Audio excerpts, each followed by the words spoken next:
Absolutely not. I do not believe Kanye care about us. One, he told us. This is real simple. Check it out. Be able to stay at 45 years old to still be the bad kid in class. At 45, I'm still in the principal's office. Because if you look at, like, say, fashion, right? If you think of something fashionable, it's probably going to look like the kid in the principal's office.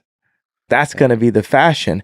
And that's part of the reason why I'm the most influential person at fashion, because I refuse to leave the principal's office.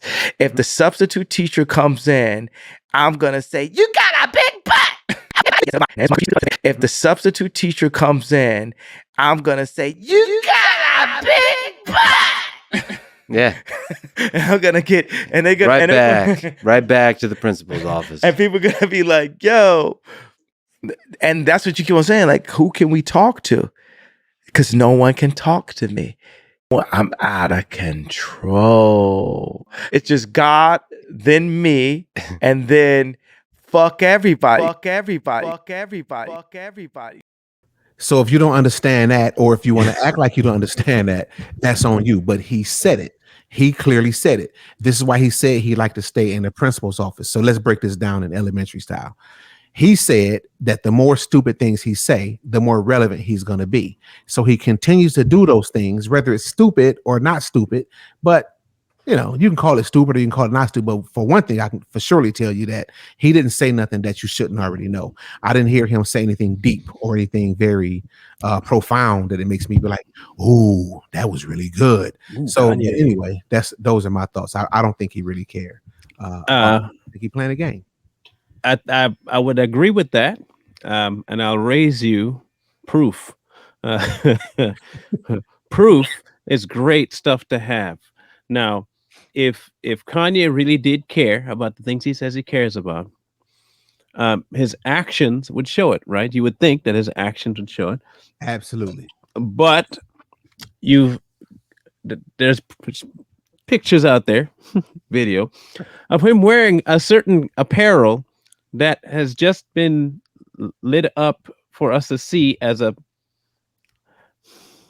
child endangering kind of company. Yeah. There's a name for it. Balenciaga. That's who it was. So he still rocks their clothes, still rocks their shoes, still rocks their apparel, their stuff. Now, how am I going to think that you want to pull people away from the system while you're still dabbling in the system? Kanye. Well, I got another question. Mm-hmm. Wouldn't it seem that it's obvious that he's still in business with these people? Yes, he got to be. Okay, so look, check the video right here where he said that he bought up all the product and he put his name on it. Before I say what I got to say, check this out. We got the Balenciaga right here, but it's the Ye 24 merch on it. You know what I mean? This is.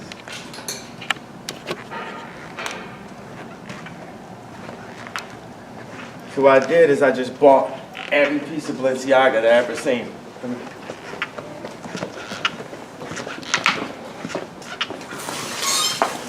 And you start writing the Ye 24 on everything. Right. These pieces. And all these pieces we're gonna be selling for $20 each. Now, how do you buy somebody else's product for so cheap that you can sell it for $20? $20 and and relabel it, rebrand it by putting your name on it and then selling it? That would be illegal. That's not legal. You cannot do that unless you have a contract or some type of dealings with these people. So it's only clear that he's dealing with these people right in our face, playing us like fools. And yeah, I'm going to sell this for $20 just for the people to make you think that he got your back. But the whole time he's still in bed with these people. And like Marlon said, they doing all this child endangerment and what's that stuff called? Trafficking, the bondage. They got all these products with doing bondage with kids and all this stuff, and he in bed with these people, and then he got the nerves to talk about what the Jews are doing to us through the music that the black people are rapping on a microphone for. Those are the real sellouts. But I guess we the sellouts for not supporting Kanye because he black. So has that become the norm then for us to, regardless of the content, regardless of the viewpoint, that is inconsequential. You back them because black. Yeah, yeah, that's the new norm. If somebody black, you have to support them. If you don't, then you're a sellout. This whole thing is set up to get us to be group thinkers and group responders. Why do we have to support somebody because they black? That's the problem. But you don't support gosh, Marley, you know I'm bad with the names. The scientist guy, the doctor that's in politics, Ben Carson. Ben Carson, yeah. But we don't support Ben Carson because he black. A different Because kind of black. He a different black. yeah, he a different kind of black. Yeah. So we're not obligated to support him because he black, because he not hood or ghetto or what they call real. You know, he's a scientist that or a doctor that really do amazing things, right? He don't And- know the struggle, Corey. Oh, he don't know the struggle. So Yeah. we don't have to support him because he black.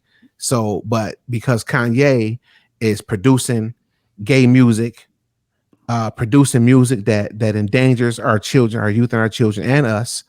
But it's okay about that. But we should support him anyway. It's unreal how we put that together. I don't get it. Well, because they bank on people not making logistical and logical, educated, research-filled decisions. Look, you and I talk about this forever, right? About the emotional state of Black America, of blacks in general. We seem to be very manipulative when it comes to emotional. We try to make it an emotional state and a case when it's blatant murder happening in the song, and then in real life, we want to make, well, this is culture, heart issue. We want to say that, oh, we have to hate this particular way of thinking, but love black power. But then when it's really about supporting the person themselves, even though he might be black and you don't agree with what he's saying, then he's every other name that you say you hate. So I don't know how to make that square circle or that circle square, because it doesn't make a whole lot of sense to me. Either you are thriving in your mind about the black race, and that's really something you want to see, the prospering of all black people, which means you want to see them pick what they want to make them happy and do it. Or you want them to pick what you want and make yourself happy, and hopefully by proxy they become happy too with your way of living. That's what slave masters used to do. So we've identified the problem, and which we always do. We identify the problem, and we always, attempt to come up with solutions. So let's do it again. So in this case, and what do you see as a potential solution, if you do at all? I do. This is the solution. We have to get logic back into the minds of the youth. And by that, I mean, stop just listening to what folks say you can't do and actually go attempt it. Like, just if they tell you can't do that, you're black, attempt it, see what happens. Just try it, see if they're telling you the truth or not. You can't make it into their society. Oh, all right, I'll try.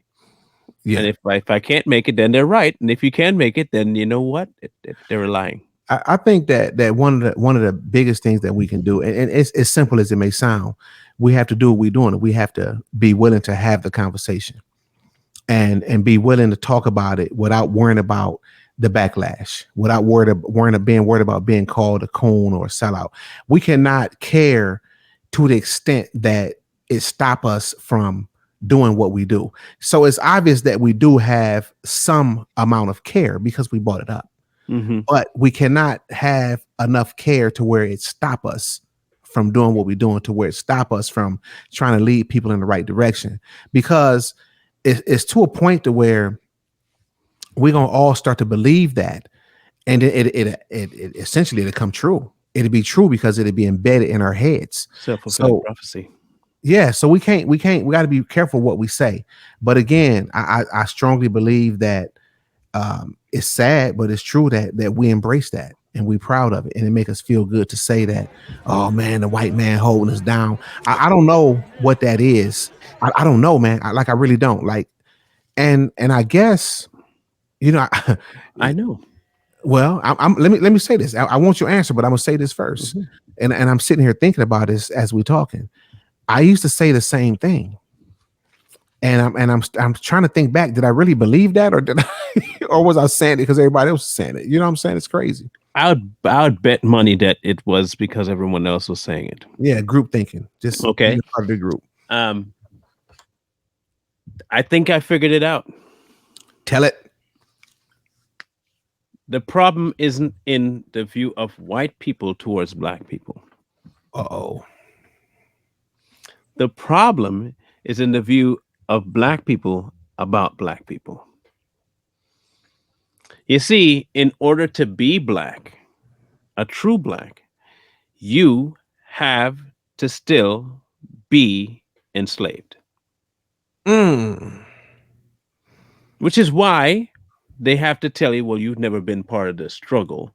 You ain't from the streets. Like that's now a badge of honor. And that proves you're black. You hadn't been to jail. That's now proof that you are black. You ain't never been pulled over by the police and profiled. That is now telling you black. It's not culture. It is not mindset. It's experience. It's fully experience based, and it's the minority experience based. I would venture to say about 65 to 70% of Black America have never been behind bars. Mm. But I will also say that the squeakiest wheel will also get the most traction. The ones who have not been behind bars are at the most risk of being killed by the other 30% that love being behind bars and have taken over the reins of saying that is Black culture. Black culture is rims, is gang banging, is shooting, is drugs, is out of wedlock children, and abortion. And when you don't participate in that, what do they tell you? You're trying to be White. white. So if they can tell you that you not aborting your child, studying your schoolwork, not participating in drugs, and not living in the ghetto, if that's considered white, what they consider black is have to be the opposite, which is get arrested, deal in drugs, shoot up, go to jail, out of wedlock children, or kill them. That's the only deduction I could make. And if you don't do those things, guess You ain't what? black. You ain't black. You ain't black.